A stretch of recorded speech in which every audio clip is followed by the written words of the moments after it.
Xin chào mọi người, rất vui khi được gặp lại mọi người ở buổi podcast ngày hôm nay.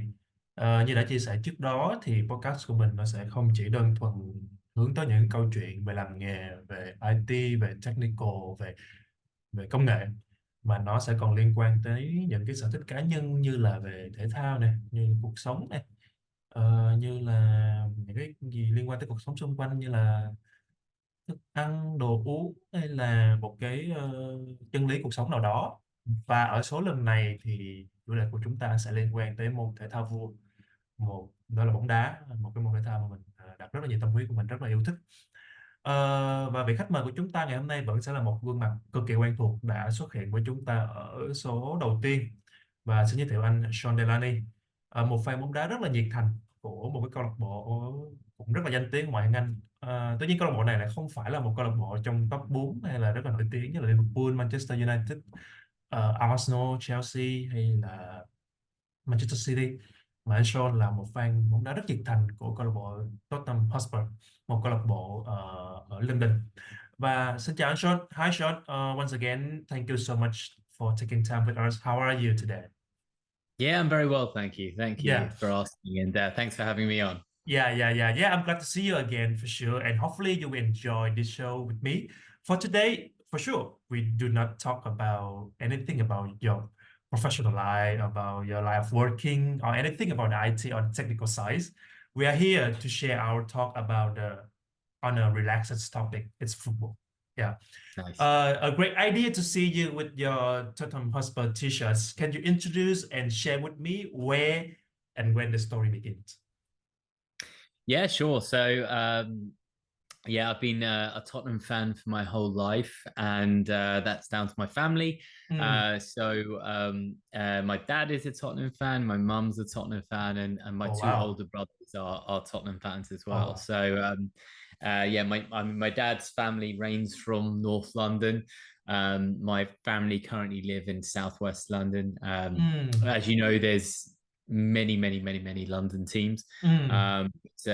Yeah, my family have been season ticket holders at Tottenham for my whole life, Mm.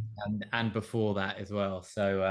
I didn't have a choice in my family, so I was born and I was put into a Tottenham shirt before I could even talk. Mm. Yeah, that was my story. And yeah, went to my first game when I was 4 years old, and Mm. we still have the two season tickets at the ground today. So when I get back to the UK, I always Mm. still manage to get to a game. Mm. But yeah, that's Tottenham fan for life. I can totally understand that because I'm a guy who's a big fan of the AC Milan teams in from Italy. The first Mm, game that I watched Milan, it's when we lose in the UEFA Champions League final against Ajax. It's been a long time ago when I was like 5 or 6 years old. And then, but the memory that I remember a lot, it's when I was like 6 or 7 years old. We won the Scudetto at 1998 mm. in the final games against Perugia. We won 2-1. And yeah, I become a fan of Milan since that. And I'm a big fan of the teams. I play the video games, football video games such as Pro Evolution, FIFA, or even Football Managers. I cannot Mm. choose any of teams except Milan. Even I cannot play against the Milan if I choose the different teams. I just only using the simulation, like okay, pass the game. I don't want to play Yeah, against my yeah, team. And yeah, yeah, I played football managers very earlier when I was like 10 years old, and luckily I remember it's like a season of 2003 or 2004. I choose Spurs, and then we finished like a fifth or sixth positions. In the season, we have a lot of good players like Robbie Keane, Frederick mm, Canute, Stephen Carr, and yeah, some good guys there. But yeah, as I mentioned, like 2003 or 2004, as a mm. Spur fan and the success of the Arsenal in their golden era, how did you feel? Especially when they won the Premiership in At 2004 White Hart Lane. without losing any matches, with the Thierry Yeah, Henrys on the upfront. and they won it. They won Yeah, it at White Hart Lane at our yeah, they ground. won it. Yeah, Yeah. That was we, they when they drew against us yeah, 2-2, and that yeah. was the last point they needed to win the league. So Mm. yeah, that was hard to take, and uh, that was also because, so like my family, as I Mm, said, they've been Tottenham fans for a long time, and Tottenham mm, were very, very successful. mm, Like in the 60s, 70s, 80s, Tottenham were one of the top most successful trophy mm, winning clubs mm, in Europe and in England. mm, And then I was born in 1986, and I started going to football in the mm. 90s. And Tottenham went through this period of being really, really bad. Sort Okay. of mid 90s to probably 2010. So Mm, mid 90s to 2010, we went through our worst era of football in mm, in in, in modern Tottenham history. mm. Which and that same period was basically my school and university life. So Okay. it was tough, right? Yeah, So it was a hard time, right? Yeah.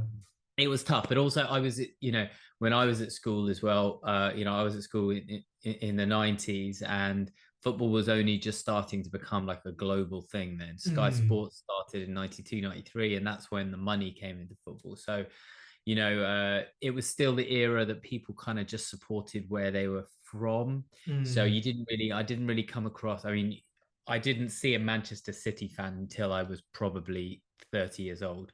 They Yeah. didn't exist. Yeah. So, I never, at my school, there were no Man City fans. There were no, Mm, not many Manchester United fans, no mm, Liverpool fans, mm, because I was at school in London. So, no mm. Chelsea fans because Chelsea were no good then. Yeah. Chelsea were more like Millwall back in the Yeah. day. Before the Roman Um, era, right? Before the Roman Former era. Roman era, and yeah, I remember I remember I knew one kid I played football with who was a Chelsea fan, and his dad Uh, was a Chelsea fan. uh, But other than that, like, Chelsea fans were really rare. They weren't mm, very well supported.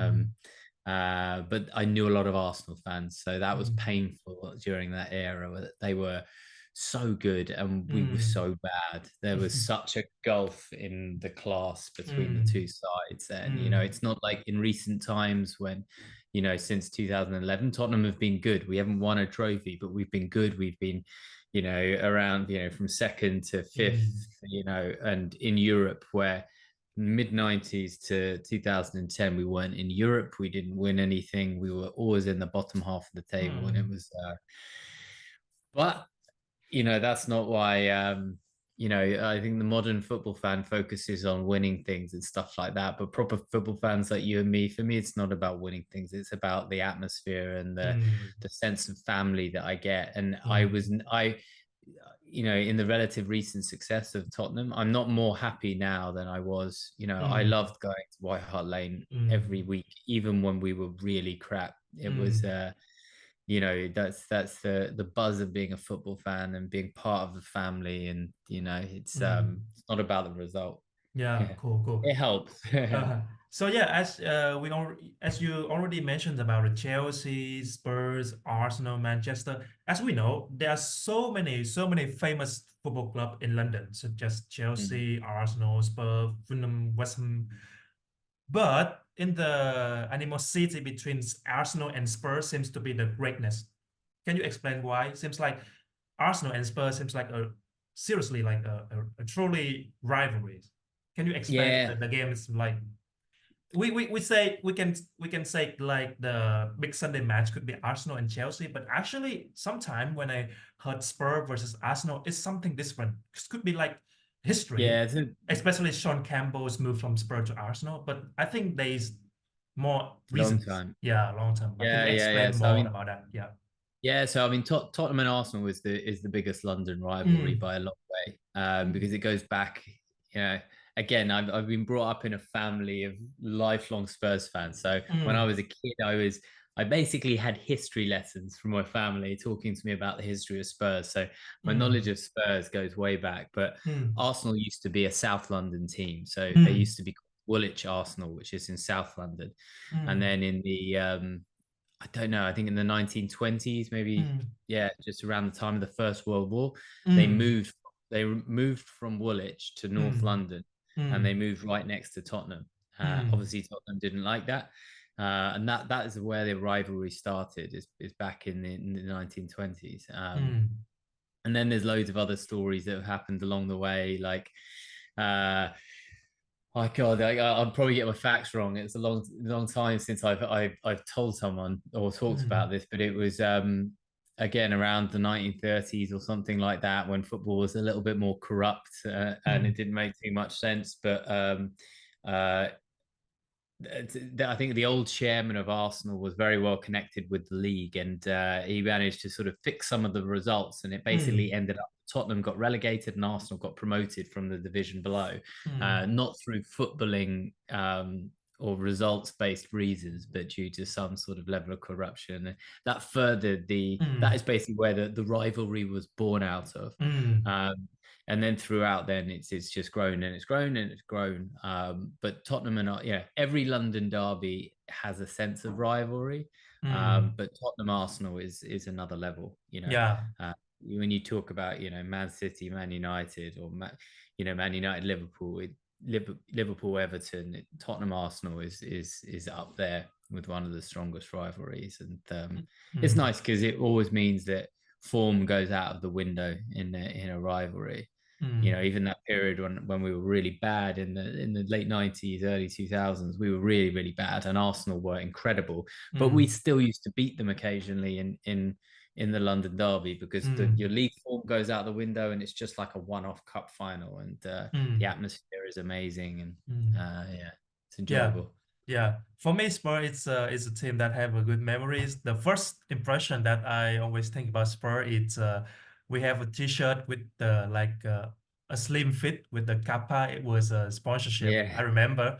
And the second thing, it's we have we already had the good duo, not Hurricanes with Son Heung Min, but also in the past we have the doubles, Robbie Kane and the Federic Canutes. They are the very good yeah, striker, they're good doubles too. But yeah, just a funny question.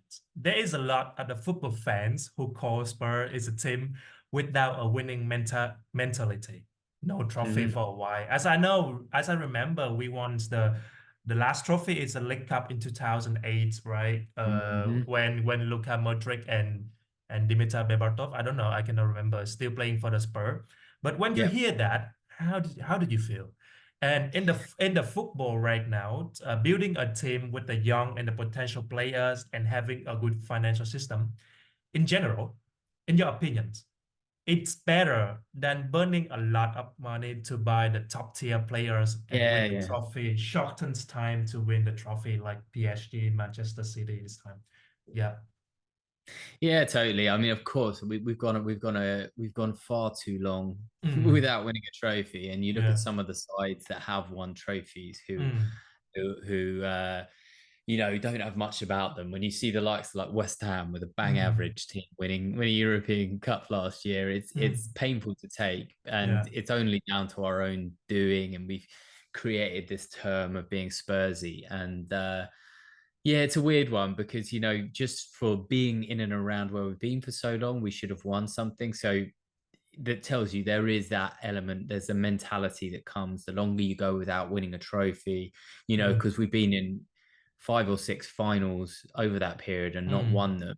And you look at the performances in those finals, and they've not been good. They've been really bad. So it does make you think there is some element of a mentality thing there, mm, that's meant that we haven't won them. And uh, we can only blame ourselves for that. mm, But yeah, I mean, I'm forever the optimist, so I'm hopeful of under Big Ange, he can steer us to a trophy of sorts. But mm, yeah, it's a shame because I mean, I think football's changed. Like when I was started supporting Tottenham in the early 90s, and then any English fans from that era or before would also remember that, winning the FA Cup was bigger than winning the league, right? The FA mm. Cup was the Yeah. most important thing. So Uh, this weird thing that's been created by the money that you get for finishing in the top four, and people have this drive to like, mm, oh, I'd rather not win a trophy and finish in the top four, which is crazy to me because like that was such a non-event. For me, this it's purely a financial thing because mm, what's the point in finishing in the top four if you're not going to go and win the Champions League? mm, So to just get in it for the sake of getting into the top four, mm, and forsake winning a trophy, whether it's the League Cup or the FA Cup. mm, Um, it's a shame because slowly over time, it's meant that it's devalued the domestic cups, like the FA Cup. As I said, when I was a kid, FA Cup, you'd rather win the FA Cup than Yeah. the league, always, Yeah, 100%. it's a long history competition, Yeah, right? long Epic Cup. history, and in Yeah. England, like the buzz when you would get cup final day, and like the TV would start at like 7 a.m. and it would run the whole day until 3 p.m. and Oh yeah. everyone would go around their mate's house and you'd be watching the FA Cup. It was bigger than the World Cup, bigger than the Mm. World Cup. But that same Mm. sort of buzz, you come with all your mates, and that doesn't happen anymore. Mm. Like it was a bit like tennis, you right? People would rather win Wimbledon than be Mm. ranked number one in the world. That's just your Mm. rankings. But because of the money and the way football works now, the Mm. league standings has kind of overtaken winning a trophy. And yeah, I'm. It's been too long since Spurs have won a trophy. And also, the other thing is, up until 91 was the last time we won the FA Cup, and Yeah. before that, Tottenham were the most successful club Mm. winning the FA Cup, and it Mm. was something to be proud of. And now, that who's won the most FA Cups, it doesn't come with as many bragging rights. People are more concerned about finishing top Mm. four and stuff like that. Mm. Um, yeah, Mm. Okay. Cool. Cool. Cool. So yeah. We already shared about the League Cups 2008, and actually Spurs have a chance to win some trophy in the recent years. We are in the final, especially we are in the final of UEFA Champions League in mm. 2019 when we lose Liverpool. So, what is the bad memory for you as a Spurs fan in the recent years? Winning the League Cup in 2008, or have a big chance to play in the UEFA Champions League final in 2019 against Liverpool, or any fantastic memory you want to share with me as a Tottenham Spurs fan? I can't Mm, say there's been so many. I mean, mm, like, 'cause again, this is the thing with football, and again, this is what I mean. Like, for football fans, it's moments yeah. rather than games, right? Mm, Like, and moments, it's not necessarily down to the trophy. So, I mean, mm. yeah, like winning away at Ajax with the last kick of the game, like, The I'll semi-final, right? that I'll never experience. Just that Yeah, feeling of it being in the 95th minute or whatever it was, like yeah. that late, that is like Yeah, I remember better than better. Pochettino was crying on the field when we Oh when we yeah, beat man, I was Ajax. Yeah, crying. I was crying. It yeah, was so weird. I've never experienced anything like that. That was yeah, amazing. yeah. Um, it was also really emotional at the end of the 2016-17 season Mm, when that was our last season at White Hart Lane before they knocked mm, it down and made the new stadium. yeah. Um, and we went that season unbeaten at home. That was when we had that great season under Pochettino, and we were just Mm, smashing everyone at home. mm, And I remember the last I was at the last two home games were against Arsenal, and we beat mm, them 2-1. And then the last home game was against Manchester United, and that was an amazing memory because it was like I spent so many years of my life in White mm. Hart Lane.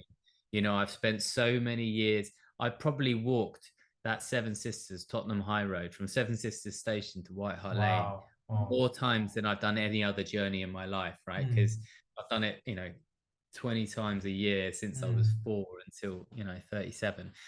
So there's so many memories. So then when they were knocking down the old White Hart Lane, that was a really emotional time, yeah. and like lots of memories. Yeah. For me, Yeah, Ireland is something special too because when I was a kid, one of the first football competition that I watched is the Premier League in the Vietnamese television, VT3. And when I yeah, watched the game of the Tottenham Hotspur in White Lane, it's different with another feel because how the camera going on the with White Lane, it's different than how the it looks camera on different. the Yeah, yeah yeah, look yeah. different. It's very It high, had right? different Yeah, angles. yeah, different angle. Yeah. So as I already shared with you, still the T-shirt of the Kappa, the slim fit with the Robbie Yeah, Keane's running around at the upfronts, and yeah, everything yeah. seems like very, very like it's just like a yesterday, but actually it's like more than 30 years ago. I know And it's yeah, crazy. yeah, it's time fly. But yeah, just funny questions, like more Yep. personal, like who passed you, who passed on the love of the Spurs to you most? Your mom, your dad, or who else? And your fiance right now, is she a big fan of the Spurs? Um, So who passed it on to me? It Mm, was a kind of a collective. There's a mm, few people that were big. So my two brothers are much older than me. So they're 10 and mm, 12 years older than me. mm, So they were teenagers when I was going to my first games, when I was like 4 or 5, and they would take me. And they were so passionate about Tottenham. So they were a big influence. My dad, of course, but my brothers very much so. mm, And then also my dad's best friend since he was a kid at school was very very close, kind of like an uncle to me, mm, um, and he is a huge Tottenham fan, and he's been going regularly since the 60s, since the mm, 1960s. And he used to teach me so much about the history of Tottenham, and we used to watch games together. He would take me to White Hart Lane.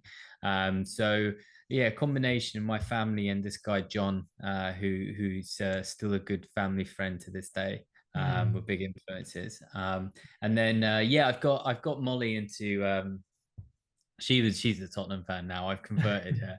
Her family are, so she didn't really follow on anyone before we started dating, but she's Mm, very accustomed to football. She comes from a family who are big into football, playing football, watching football. So although she mm, didn't support anyone, she's familiar with football, and I've taken her to the Tottenham Stadium as well. We've watched a few games together, and I mm, think that's the difference is I've taken it because we sit on the front row as well. Our season tickets are on the front row, so you get this amazing. You're right in the atmosphere. It's really, makes your hairs on your arms stand up, because it's mm, such an incredible feeling. And so I've taken over the years, I've taken many people who have never who aren't interested in football but mm, before, and they go in there and they experience the sound and the atmosphere and they're hooked. It's mm, it's more about the football, like um I always say to people, like, if I wasn't so lucky that my family had season tickets, mm, would I be such a big football fan? Probably not, because I'm not one of these people that just watches every game on TV. I watch every mm, Tottenham game, but I won't watch, necessarily every game of every other team. I'm not going to mm, sit there and analyze it. The thing that I love and I'm addicted to is mm, the atmosphere.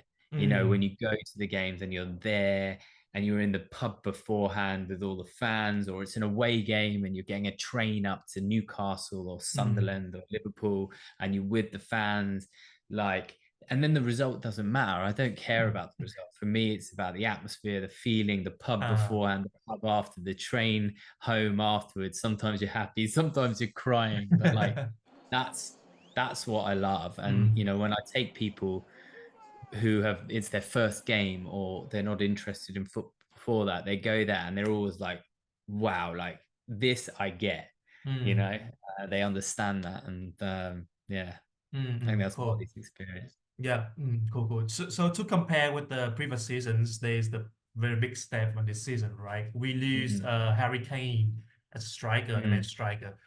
But also we have Richard Leeson. He's in the best form right now, right? Yeah, yeah. We, as I remember, we finished the season like eighth last season. But right Mm, now we are on the race on the top four to qualify for the UEFA Champions League next season. mm. So, do you have any like a shock review for the Tottenham Hotspur in this season? Because we already have some good games, right? But Yeah. actually, last night we just lose 0-4 against Fulham. So, Mm. what do you think about Spurs this season? And do you think that Ange Postecoglou is a real good coach and very fit coach for the Spurs this season? What else? Yeah, so Hmm. I'm incredibly happy with Postecoglou. So Yeah. we've had we've had a turbulent few years, to say the Mm, least. mm, I never thought we should have got rid of Pochettino in the first place. There were mm, many other things that were wrong in the club behind the scenes then, from the mm, recruitment, stuff like that. mm, And mm, Pochettino was kind of the fall guy. Um, mm, so anyway, that's in the past. But what happened then is we seem to lose our identity as a culture, a mm, club. Santo was a poor appointment, and then mm, we got Mourinho and mm, Conte, who, mm, if you know anything about Tottenham, Tottenham were built on creativity and excitement, and it's about how you play, not the result, right? That's the Yeah. Tottenham ethos, is playing in a particular way. And we've had these two managers, Mm. Conte and Mourinho, who have been incredibly successful in the past. You know, don't get me wrong, I think they're fantastic managers. Yeah. Their style of play is restrictive Yeah. and With the it's Spurs, right? Yeah. authoritarian and it's defensive. And if you know Tottenham and you know the Tottenham history and the culture, that doesn't work. So, in my opinion, those were two poor appointments Mm. from Daniel Levy because Mm. what it did is it created this 2, 3, 4 year period where we Mm. were trying to change the culture of the club, which with difficulty, and it faced opposition from the fans.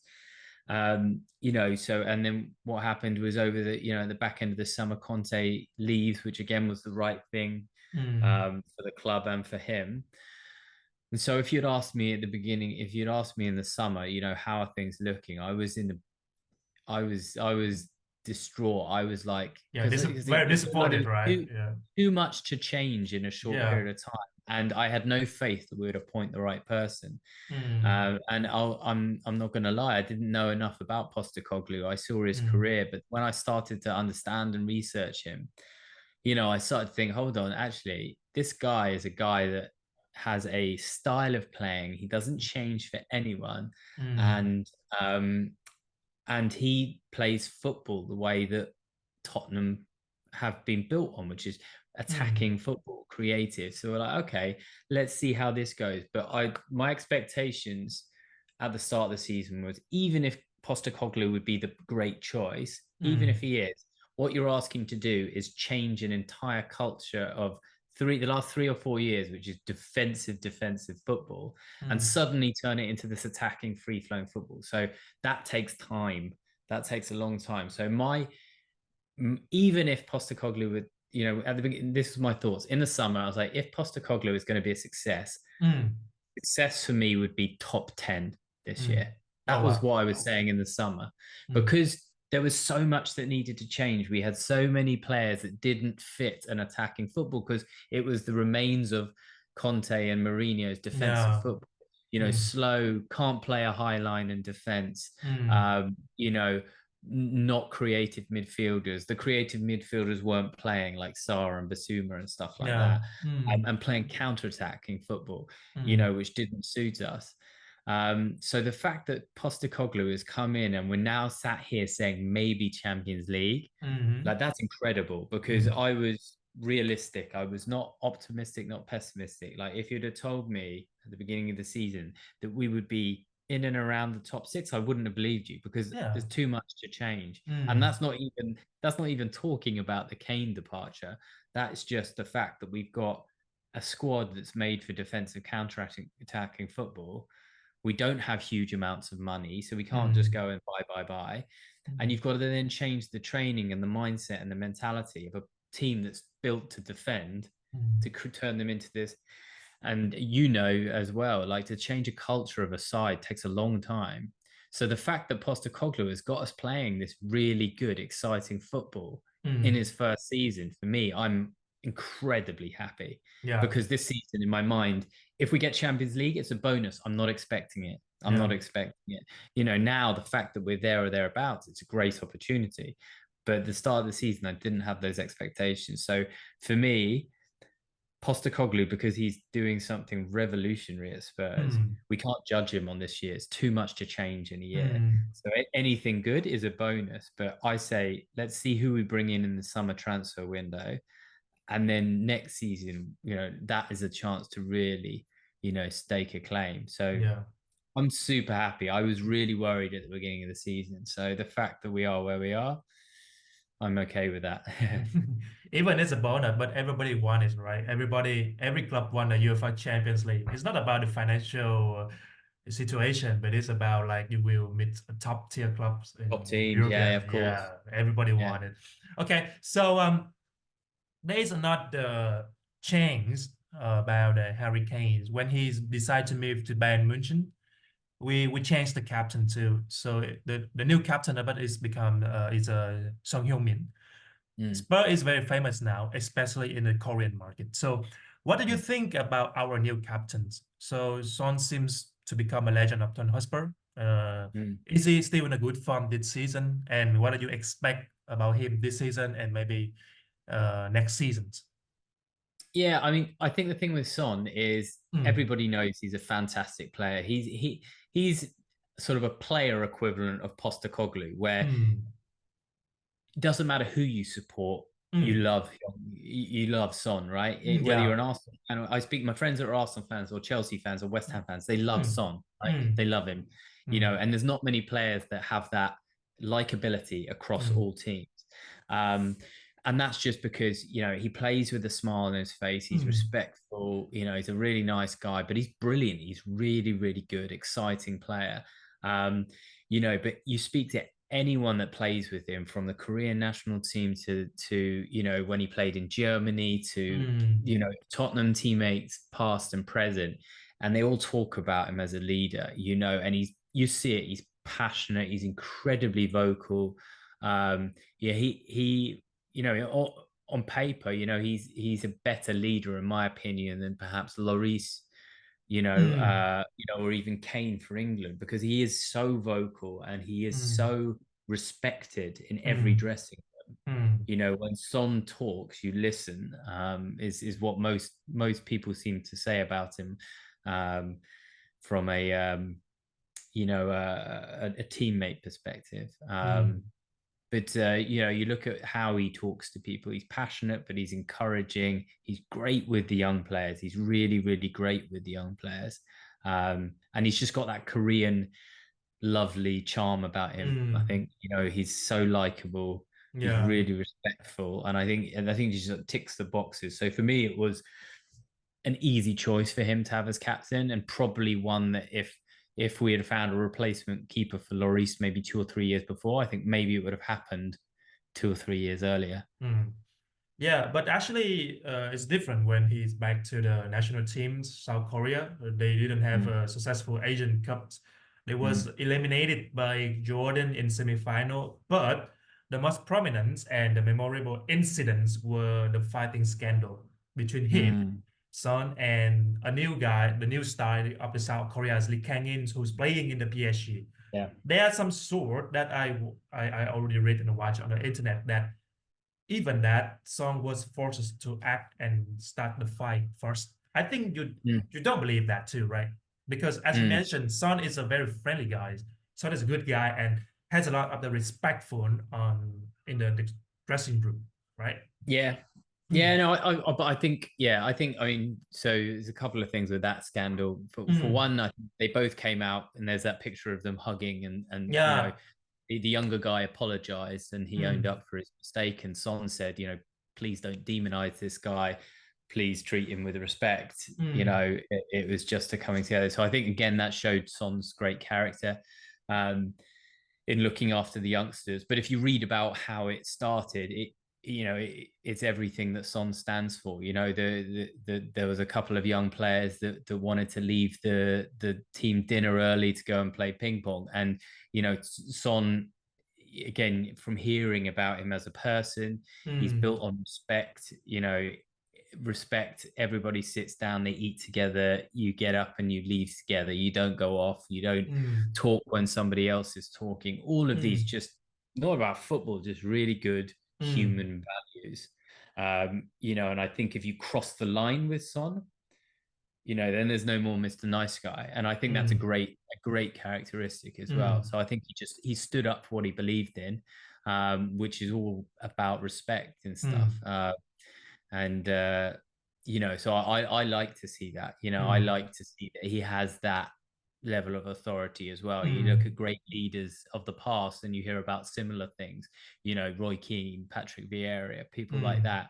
Young players didn't cross them, and if they did, they would be met with Yeah, yeah. hair dryer or worse, Mm, treatment. And so mm, for me, I was like, oh, I love to see that Son has that side of him.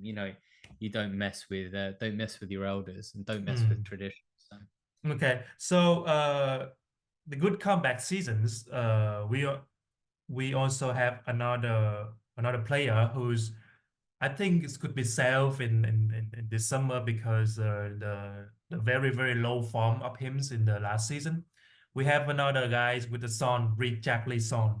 Richarlison. mm, He's really Mm, he's a really good form in this season, and I think he's he's another person in this season, right? He scored a lot. He have the good break with the teams. He also have the team a lot as a striker. So mm, what do you think about his effect on this season?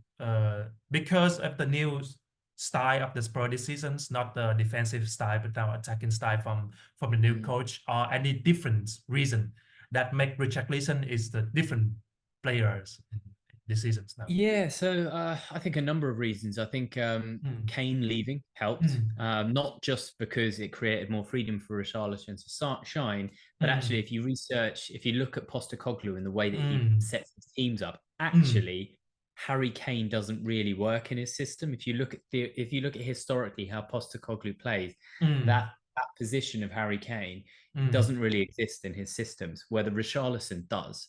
So mm, I think the thing with Richarlison is he was put into a system, mm, given more trust. mm, I think Postecoglou appears a very good man manager, and I think Richarlison had some, mental health issues, and Postecoglou is very good at dealing with that. mm, Conte, not so much, right? Conte is mm. like a 1950s school teacher. I don't think he has any Yeah, it's very old-fashioned, knowledge. right? Yeah, he's very Yeah, so I old-fashioned. think it's a combination of system working for Richarlison and the manager. Mm, And I think, yeah, you've just seen him hit form. Unfortunately, he's had this injury which has kept him out for a few weeks. But before that, he got, what was it, 11 goals in 9 games or something, and he mm. was hitting that new reign of form. So hopefully he can find that form again. Because I think there's a very good player in there. Yeah, There's no like doubt how he about that. plays at Everton, right? Like how he's played Yeah, for the Everton. exactly. Yeah. I always rated him. I loved him at Everton. And I loved him at Mm, Watford as well. mm, He's not that out and out goal scorer, mm, but that's fine. That's not what we bought him for. mm, So yeah, hopefully he can pick that form up again. And again, a player that will maybe see bounce on and really achieve better things next year. mm. Okay, cool. So, okay, before moving to the second part of this episode, let's make some quick predictions. Who's gonna win the FA Premier League this season? Where Spurs will finish at the final of the season? Top four, UEFA Europa League and UEFA Conference League next year. Um, I don't want Arsenal to win it. That's Mm, all I care about, really. yeah.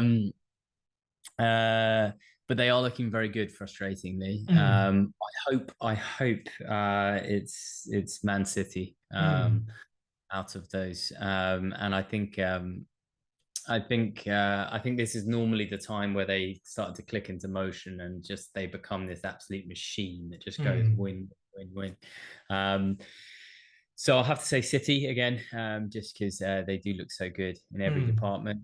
mm. As The top for four. top four, And I, one more thing is maybe with the new UEFA Champions League format, Premier League will have one more extra teams to join, like 5 teams. As I know on yeah, but yeah, just go with the top four first and then see it is what it is happen when the season finished. Yeah, right. Yeah. Um, so I mean, the pessimist in me will probably say I think maybe Villa will get top four, Mm, and I think we might miss out, particularly after last night's mm, result against Fulham.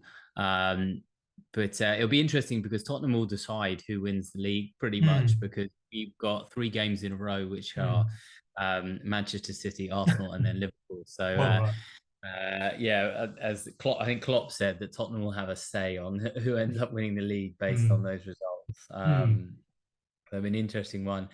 And as for the other spots, I'm not too sure to be honest. Yeah, I've only really been focusing on the top and the top four at the minute. mm, But yeah, you'd have to say sort of Villa and Tottenham will be the two competing for that fourth. I think Man United, if they go on a bit of a run, but then there is that little bit of gap for mm. that. But yeah, those would be my predictions. Outside of those, I'm not too sure. So I think for me, I think Liverpool's could be, yeah, because they have a very good form right now. I know so Mm, it's the last season of the Jurgen Klopp before he become before he's taken some time to take a rest and mm. then back to the football coach. So I think Liverpool, Arsenal is a good form too. They are on a good track. Also, they are the competition. They are competitive for the Premier League Yeah. trophy too. So I think Arsenal, Liverpool, and City is 100%.